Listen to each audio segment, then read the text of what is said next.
it's Erica here from Edu Paper Crafts with another video.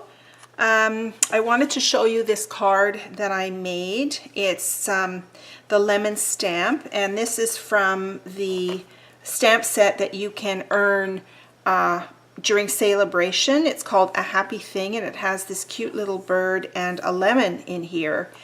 And I wanted to show you how you can create multiple lemons on your card. So the technique you're going to use is called masking. So I'm going to show you how to do that. Basically, the first thing you need to do is create a mask. And so what you do is you take your stamp, just going to ink it up, and what you will do is stamp it on a piece of cardstock. And then you're actually going to cut it out. Unfortunately, this stamp set does not come with any framelits, so you're going to cut it out. It's fussy cutting, but it goes fairly quickly. So I've already done that, and so this is what you end up with, is a little mask. And basically what the mask does is that it covers a lemon. So when you stamp the first lemon, you'll then cover it over like that, you see? Then you'll stamp any consecutive lemons that you want to add to the cardstock. So we're going to do another card just like this one, and I'll show you how that's done. So I take my piece of cardstock here. This piece of Whisper White measures 3 1/4 by 4, and then we're going to mount it on a piece of Old Olive that measures 3 3/8 by 4 1/16. It's got a nice slim border. And then our base cardstock is the Naturals Ivory. It's a regular A2 size card. So let's ink up our lemon again. And I will stamp it on this piece. You decide where you want the first lemon to go. Stamp it like that. I will ink up my stamp again. I'm using Memento Black because I'm going to use Blendabilities to color the lemon. And so here's the mask that you cut out. So what you do is you put the mask over the original stamped image like that. Now you can stick this down with some temporary tape if you wanted to. I don't bother, I just hold it in place like that, and then you decide where you're going to stamp the next lemon. So I'm going to put one here. I think I'll just do 2 lemons this time. So I'll just stamp it there. So you're stamping partially over that mask, and then you remove the mask, and there you have 2 lemons, and you've got this lovely leaf coming down over the other lemon. So that's basically how you do that. If you wanted to do a 3rd lemon, you would mask the next lemon, and you could stamp again, maybe a lemon coming down here. Alright, so that's basically your masking technique. So the next thing I want to do is show you how I use the Blendabilities. So let me get those out. So I'm going to use the Daffodil Delight set of Blendabilities as well as the Old Olive set to color in my lemons and the leaves. And basically I always start with the lightest color first, and I generally just color in the whole image with the lightest color.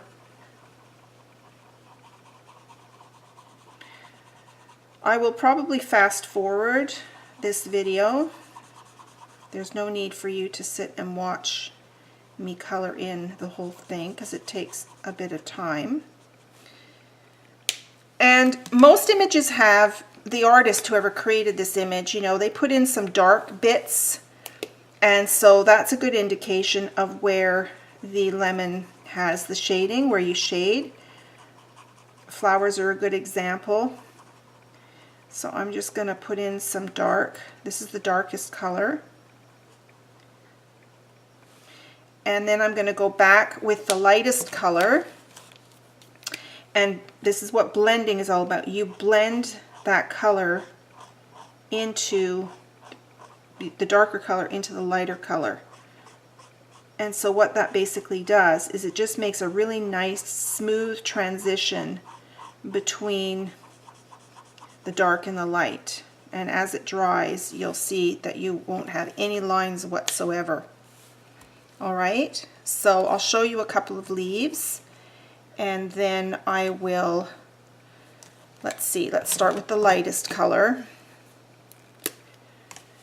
So I do, again, the lightest color, and I color over the whole leaf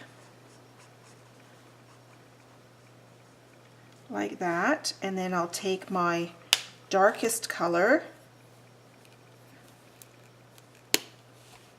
and I will just go over wherever the leaf is sort of folded over on itself, as well as those lines, and then I'll pull back in the light color and just blend that out.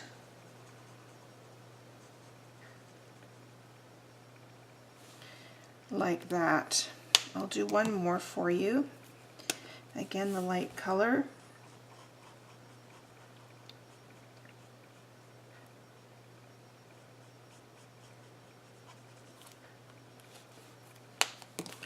Pull in the darkest color, which is this one.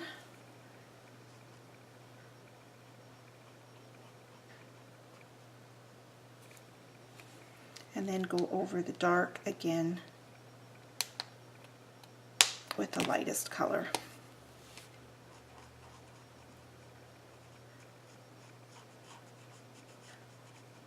Like that. Alright, so I'll stop the video here. I'll finish the lemons and I'll come back and then we can start assembling the card. Alright, I finished coloring my lemons, and there's one other thing I want to show you. This is called the Colorless Blender. It is one of the blendabilities that you can purchase, and it's meant, I think, for correcting errors. So say as you were coloring you accidentally went outside the lines, what you can do is then take the Colorless Blender and then you can pick up the color on where you've gone over it, and it does remove the color. But another thing you can do with it is to lighten up some areas. So think about maybe where your light source is coming in onto your image, and you might want to lift up some color off this yellow to create some light coming in here. So I'll just remove some color here, and you'll see that as it dries it will become a little bit lighter.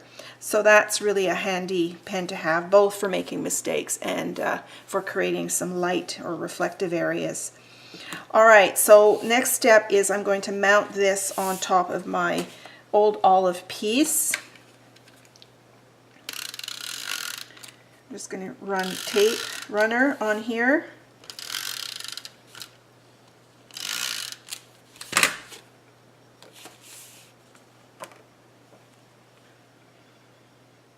And very often we use 1/4 inch as a border for mounting cardstock, for framing cardstock on another color.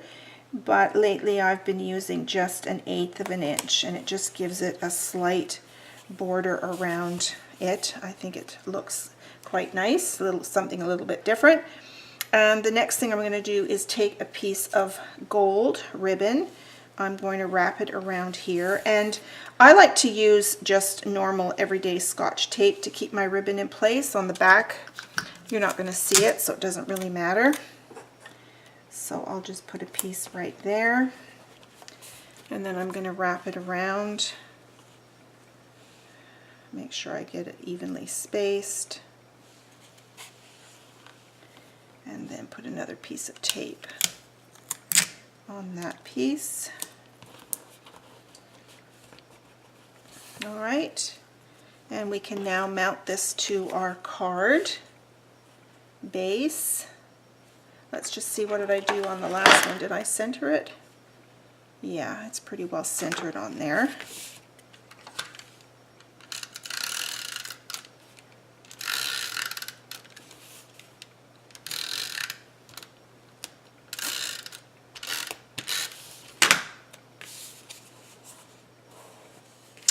Ooh, I noticed my card, I didn't fold it very evenly, so let's redo that.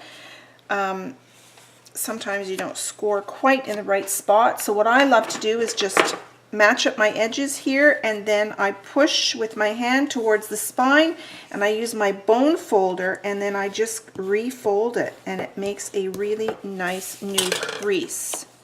So there you go. So now let's mount this.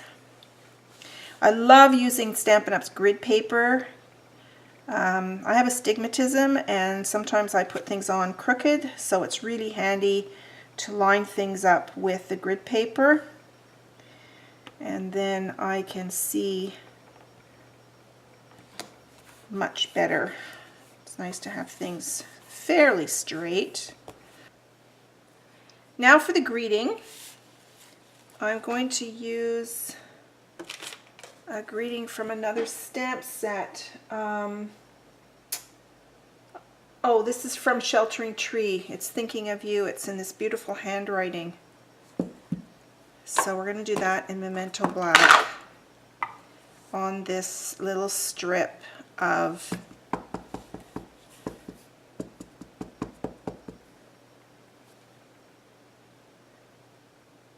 ivory.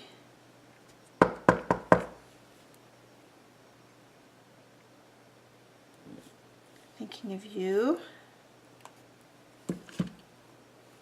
And we're going to mount it onto this green. So I'm going to use my hexagon punch, and I'm going to create my little banner end. And we're going to put it across like that. Put the button here on this corner. So let's stick this on, and then I'll do the banner bit for the green piece.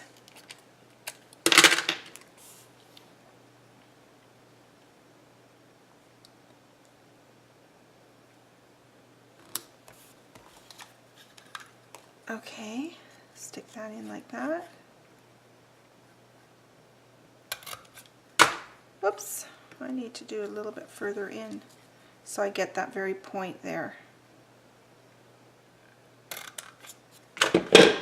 All right, and we're going to stick that like that with a button, another green button. So we're going to thread. This is baker's twine. It's really hard to thread because it unravels so easily. I mean, you can try and wet it a bit. Oh, it went through quite nicely that time, but other times I use a needle threader to thread it. Helps if I turn it over and see where the hole is, don't you think? There you go, lovely. Okay, and I'm going to tie a little bow.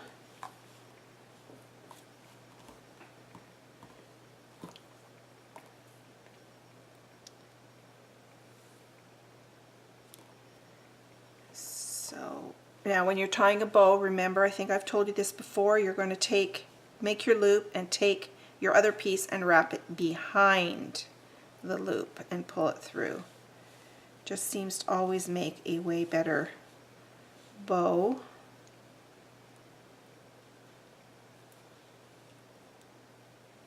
And it ensures that your tails are in the same direction, not one up, one down, which so often has happened to me in the past. So you just pull your tails a little bit tighter,